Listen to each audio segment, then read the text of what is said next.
नमस्कार जय जगन्नाथ स्वागत करुच्ची मोर यूट्यूब चैनल एजुकेशनल न्यूज़ को। Board of secondary education Odisha Cuttack तरफ एक नोटिफिकेशन प्रकाश पाई जहाँकि 26/12/2025 आसी जाइछि। Odisha secondary school teacher eligibility test OSTT 2025.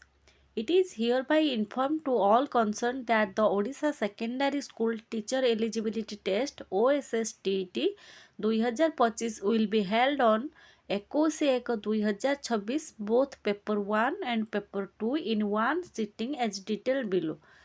आपणकर OSSTT एग्जाम 21/1/2026 होबाकू जाउछि बुधवार दिन।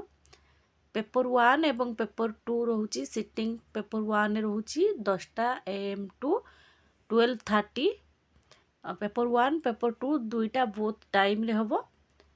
The admit cards will be available in the website www.bscodisha.ac.in from 10/1/2026 which can be downloaded by the candidates by logging in with their personal credentials submitted during registration.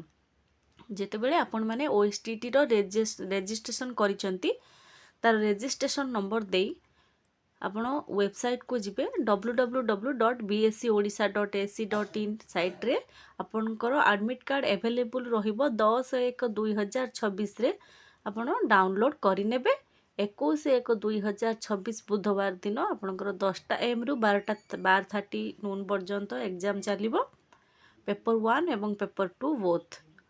धन्यवाद। जदि यह विषय अधिक किसी जानिपाकु चाहूथिबे ताले मो टेलीग्राम ग्रुप रु आपण जाइके से साइट को जानि परिबे।